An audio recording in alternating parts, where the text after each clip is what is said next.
Hello, welcome to day 8 of the 21 Days of Healthy Habits. And today we're going to shift into the stress portion of alleviating your stress of the program. And so let me quickly share with you why we talk about stress and what it does to your body. So stress has been defined as the hurry sickness or the hassles of your life.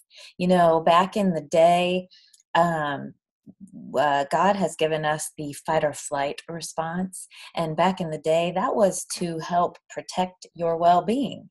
You know, it was either to fight or run to save your life. And that was when your life was in danger. And now we're getting those same feelings from everyday hassles and stress in our lives. So today's um, fight or flight response happens when it's an angry boss or annoying teens, perhaps marital difficulties, and this constant um, barrage of chronic stress is really affecting our health. There are two types of stress, of course. One is recognizable and immediate. You know, you have stress when you're in a car accident or you're playing a golf game and you're behind or you're hitting poorly. That's recognizable. It usually has a beginning, middle, and end to it, and you have to deal with it. The type of stress I'm talking about is type 2, and it's unclear stress. It's not recognizable. It's what I described before. It's that angry boss. It's the hostile work environment. It's the people you have to deal with, perhaps if you're on a committee or something like that. And this constant stress causes the eventual dysfunction that it causes in your body are things like, well, it shrinks your brain. It causes weight gain, especially in your middle. And that's where stress weight gain is located. It weakens your bones. It weakens your immune system. You'll get sick more often. Um, uh, it it has been known to um, cause heartburn and increases your levels of insulin. So diabetes is a problem. So seriously, when they say stress kills, it really does, because it raises the blood pressure and therefore it can cause heart problems as well. So it's very important to keep your stress under control. And it's not how much stress you have, it's how often you allow it to bother you and how often you feel stress. So that's why I'm going to try to give you some tools that you can pull out of your pocket to really alleviate the stress in your life, because it does cause unhealthy sicknesses. Um, and so let me, some of the other symptoms that you may have when you're stressed, and this would be like a yellow light to you to say, oh, I need to pull out one of my tools that I've learned to de-stress. So sometimes you'll get clammy hands or heart palpitations. I know for me, I used to always get, when I would be in a stressful situation or my work deadlines were getting to me, I would get this tingling feeling right here in my neck. And that's when I knew I needed to just slow down and breathe. So today I'm going to teach you about deep breathing. And, breath and overwhelm cannot occupy the same space at the same time.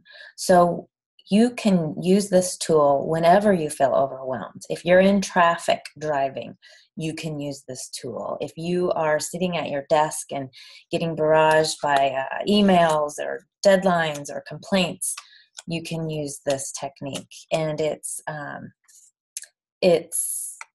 very simple, but also very difficult to remember to do, because we breathe naturally and we breathe very shallowly from our chest.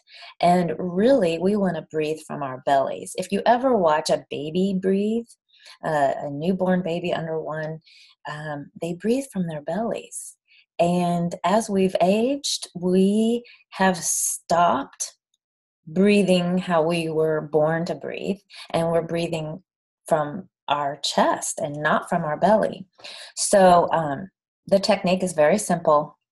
You want to, if you placed your right hand on your heart and your left hand on your belly, when you inhale, you want your left hand, or the hand that's on your belly, to blow up like a balloon. So you want to inhale from your belly. All right. So you're inhaling so that your gut sort of pooches out, for lack of better words. And you want to inhale for a count of 4, and 1 and 2 is in your belly. By the time you get to count 3 or 4, it's then in your chest.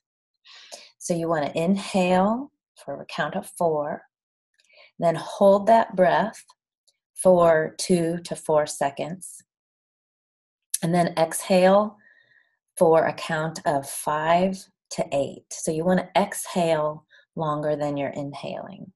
And did I say to inhale through your nose?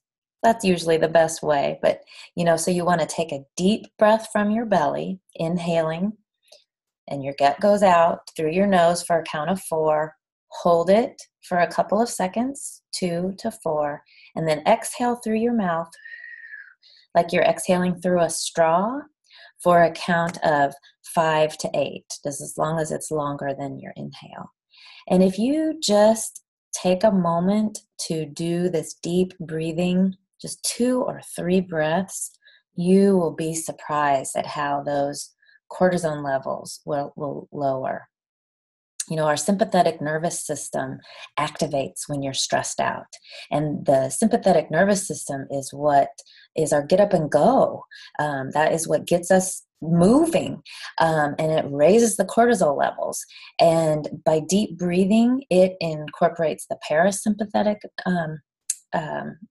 the PNS, the parasympathetic nervous system, and it decreases those cortisol levels, and it just automatically relaxes you. So it's a very simple habit to incorporate into your life when you feel stressed, and when that red light is flashing, when you're getting those clammy hands or irritability even. You have to really know yourself to know when to incorporate these tools and techniques.